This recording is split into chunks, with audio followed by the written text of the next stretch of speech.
Coucou les chats, bienvenue dans mon journal. Bienvenue dans cette nouvelle version qui sera vraiment maintenant mon journal hebdomadaire où je vais vous raconter un petit peu tout ce qui se passe dans ma tête, ce qui se passe dans ma vie, que ça touche à la maternité ou pas d'ailleurs. Et aujourd'hui, le sujet principal, ce sera le mariage parce que aujourd'hui en fait nos 10 ans de mariage avec Connor. Et c'est vrai que c'est un sujet que j'aborde pas réellement de manière frontale. Vous savez que je suis mariée avec Connor, vous savez qu'on est heureux, etc. Mais bon, déjà lui il apparaît pas beaucoup sur mon compte Instagram, il apparaît de temps en temps dans certaines vidéos YouTube. Moi j'aimerais bien qu'il soit un petit peu plus présent évidemment, mais lui est quelqu'un de très timide et de très réservé et du coup je le laisse vraiment vivre ça comme il a envie de le vivre. Il est très heureux de ce que je fais, il sait que c'est quelque chose que j'aime faire, il aime mon métier et il aime me soutenir dans tout ce que je fais. Après, il aimait pas toujours la volonté d'être présent et je le force jamais. Enfin vraiment ça c'est un truc pour moi. Ça se voit quand les mecs ils sont traînés par leurs meufs pour apparaître sur des contenus et tout. Ça se voit, ça se sent, ça fait pas authentique et j'ai pas du tout envie de ça. Moi, quand il a envie d'être dans une vidéo, il a vraiment envie d'y être, sinon il le fait pas. Là, typiquement pour la vidéo que je vais faire sur le récit de l'accouchement, je lui ai proposé de la faire avec moi et il était complètement partant, donc je sais que ça va être cool. Je sais que c'est un contenu qu'il a envie de faire avec moi parce que ça le touche aussi. C'est un peu le personnage mystérieux de mes réseaux sociaux et c'est très bien comme ça. Moi, ça me va parfaitement bien. Mais du coup, voilà, c'est vrai que je parle vraiment rarement du mariage comme ça, de manière frontale, en vous expliquant un petit peu comment ça se passe. C'est vrai que notre vie de couple finalement, j'aime bien ce côté où je peux la garder un petit peu dans l'intimité. Ça me va bien. Pour autant, aujourd'hui, nous fêtons nos 10 ans de mariage et en 10 ans, il s'en est passé des choses, évidemment. Mais je sais pas, on a quand même cette façon de vivre en couple où on est très respectueux l'un de l'autre. On se prend la tête très rarement. Ça, c'est un truc que vous me demandez souvent. Si on se chamaille, si on se bagarre avec Connor, alors franchement, c'est ultra rare. Et il me disait l'autre fois, on en parlait, il me disait mais pour moi ça n'a jamais été le cas avec mes anciennes copines. Il me disait mais toi je pense que c'est pareil. Je dis non en fait, moi j'aime tellement pas le conflit que franchement même avec mes ex, on se bagarrait pratiquement jamais quoi. Mais je pense que ça vient surtout de moi parce que je n'aime pas le conflit. Je fuis le conflit, je déteste ça. Mais du coup j'arrive à amener cet état d'esprit aussi jovial et tout dans les relations qui fait que vraiment on se prend très rarement la tête. Je pense que avant d'avoir des enfants, on pouvait compter nos bagarres sur les doigts d'une main. Je pense qu'on s'était fighté 2 fois quoi. Enfin fighté oralement bien sûr. On s'était pris la tête, je pense 2 fois avant d'avoir des enfants. Donc, pendant 6 années, je crois qu'on a eu 2 bagarres. Alors je sais, il y en a qui disent que c'est sain les bagarres, machin et tout. Ouais mais nous vraiment, on n'a pas besoin de ça dans notre fonctionnement de couple. Vraiment. Et depuis qu'on a des enfants, on s'est bagarré un peu plus sans que ce soit vraiment régulièrement. Enfin, je sais pas, j'arrive même pas à vous dire la dernière fois qu'on s'est pris la tête. Je suis incapable de vous dire. Mais ça fait en tout cas plus d'1 an, c'est sûr. Ou alors c'est vraiment très rapide parce que tout d'un coup on n'est pas d'accord justement sur un truc qui concerne les enfants. Mais on doit quand même faire front entre guillemets vis-à-vis des enfants pour montrer qu'on se soutient l'un l'autre dans nos décisions. Mais parfois genre il prend une décision qu'il annonce aux enfants, genre il les engueule sur un truc. Moi je suis pas du tout d'accord avec ça. Je vais pas pouvoir le dire comme ça face aux enfants en mode ah non ce qu'il vous a dit papa c'est de la merde, vous oubliez, écoutez ce que j'ai à vous dire moi. Non en fait il va falloir que j'arrondisse un petit peu les angles et quand les enfants seront couchés, là on va en discuter en mode par contre là comme t'as géré la crise j'étais pas d'accord avec ça, moi j'aurais pas fait comme ça, moi j'aurais fait comme ça et c'est à ce moment là qu'on en discute mais généralement c'est plutôt des discussions, c'est rarement des vraies prises de tête quoi. D'ailleurs voilà sur le coup ça me mais pour autant ça déclenche pas une prise de tête. Bref, pourquoi je vous dis tout ça? Ouais parce que voilà c'est une question qui revient régulièrement. Si on se prend le chou, franchement on se prend très rarement la tête. Et ma foi c'est fort agréable, je déteste me prendre la tête, que ce soit avec des amis, avec ma famille ou avec lui. Donc voilà, on a un mariage heureux et surtout dans la bienveillance. On est vraiment dans la bienveillance. Lui m'a vraiment soutenu, porté dans tous mes projets, dans mes choix de carrière, etc.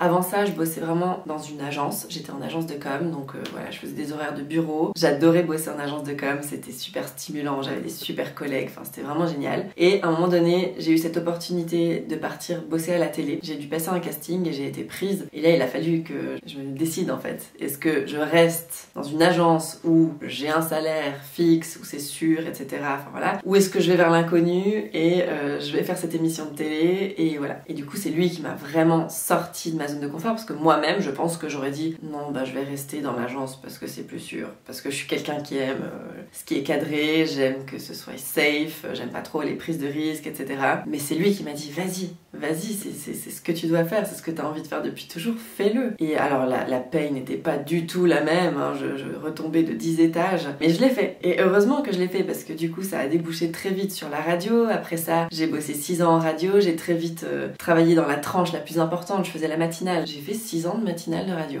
Ça m'a vraiment amené à faire des choses que j'aurais jamais osé faire sinon. Et il m'a vraiment poussé dans cette voie. L'influence, les réseaux sociaux, c'est lui qui m'a poussé à le faire, c'est lui qui m'a porté. Il a toujours été à me soutenir dans tout, quoi. Donc voilà, après quand il a voulu ouvrir le resto, je me suis mise en retrait et on a vraiment échangé les rôles à la maison. J'ai arrêté la radio pour le porter lui, pour le pousser, pour le soutenir dans son choix, dans ses envies, etc. Donc on fonctionne vraiment de cette manière. On est là l'un pour l'autre depuis toujours. Il y a vraiment jamais entre nous, mais jamais, comme j'ai pu vivre avec d'autres à l'époque, enfin avec mes ex, de piques, de méchanceté, de moquerie un petit peu sur ouais mais pourquoi tu fais ça, enfin jamais. On est en admiration l'un pour l'autre. Donc c'est hyper beau quoi. Pour moi ça a été, de toute façon c'était une évidence, hein. Je l'ai rencontré, ça a été sûr, c'était mon âme sœur, c'était lui, c'était l'homme de ma vie, c'était le père de mes enfants, alors qu'à l'époque je ne voulais même pas d'enfants. Ça a été ouais vraiment une évidence. Et 10 ans de mariage aujourd'hui, 3 enfants plus tard, et tout va bien, on s'aime toujours autant. Il y a eu des hauts, il y a eu des bas bien évidemment. Là on sort d'une période très très compliquée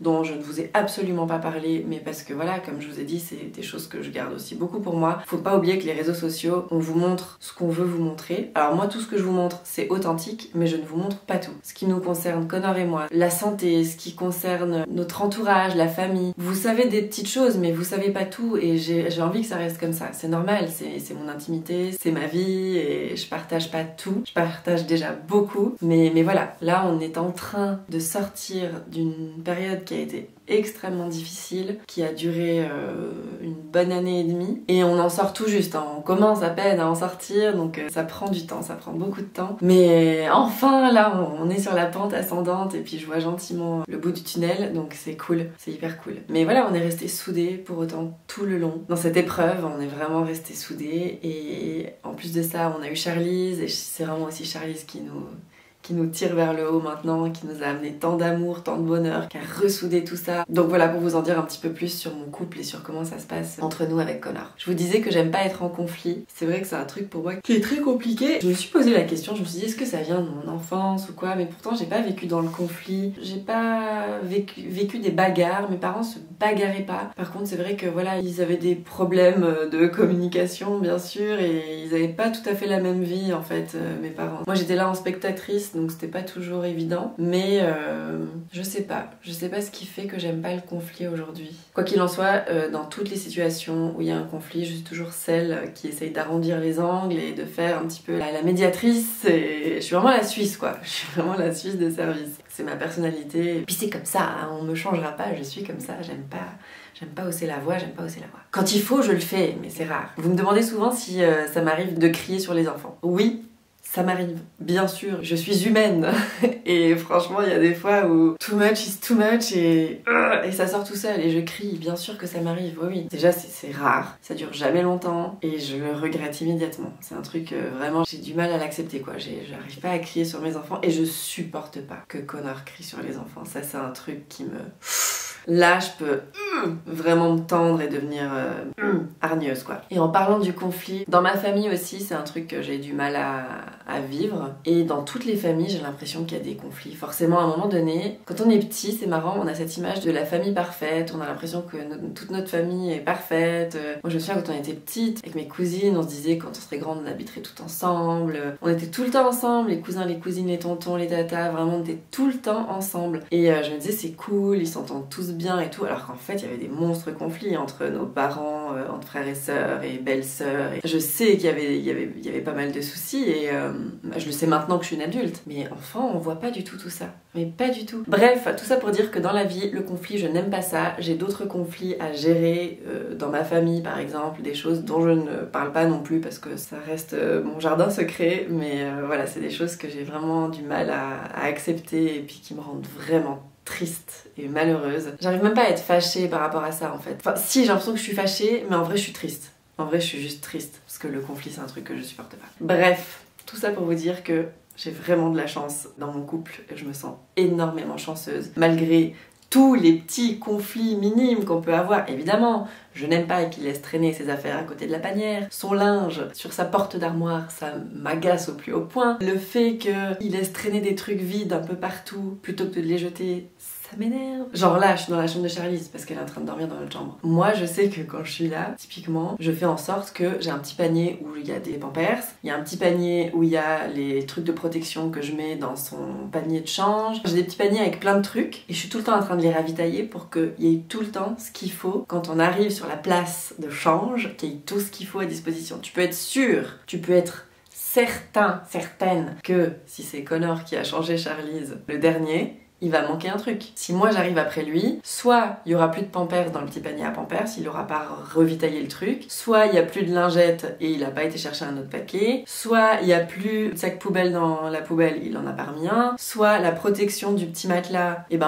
elle a fait caca dessus, je sais pas quoi, il a juste plié pour lui pouvoir la changer, il l'a laissé plier avec le caca, il en a pas remis un nouveau et il a pas jeté celui-là. Soit, alors ça c'est systématique, il y a le Pampers qui traîne, qu'il a pas mis dans la poubelle. Voilà, ce genre de petits trucs, oui, au quotidien ça m'énerve, mais en soi, profondément, c'est pas du tout un truc qui va venir entacher notre couple. J'aime bien m'en plaindre, j'aime bien lui faire remarquer, j'aime bien le mettre sur les réseaux parce que ça l'affiche et que ça nous fait marrer, mais sincèrement, voilà, j'ai vraiment de la chance dans mon couple. Et c'est là-dessus que je vais finir ce premier journal, c'est vous dire à quel point je suis heureuse de fêter mes 10 ans de mariage avec Connor. J'imaginais même pas que c'était possible en fait. Pour moi, ayant eu des parents avec l'histoire qu'ils ont eue, j'imaginais pas que c'était possible, vraiment. Je vais pas rentrer dans les détails, mais vous savez que j'ai eu une maman malade pendant longtemps. Elle a eu son premier cancer quand j'avais 4 ans, son cancer de l'utérus. Après plus rien jusqu'à ce que j'ai 14 ans. Et de 14 ans à 18 ans, elle est morte quand j'avais 18 ans, elle a été malade non-stop, vraiment tout le temps malade. Différents cancers, ça s'est enchaîné, enfin voilà. Donc j'ai vraiment eu une maman malade à la maison. Pas toujours à la maison d'ailleurs, parce que quand elle a eu son cancer, quand j'ai eu 14 ans, elle est restée 9 mois à l'hôpital, au CHUV à Lausanne. Bref, ils ont eu l'histoire qu'ils ont eue, et moi j'avais cette image et cet exemple en fait de parents. Après c'était des parents très aimants et ils étaient ensemble jusqu'au bout, mais pour autant je pensais pas que c'était possible d'avoir cet amour-là, si fort, si bienveillant, si pur, enfin comme j'ai avec Connor, donc je suis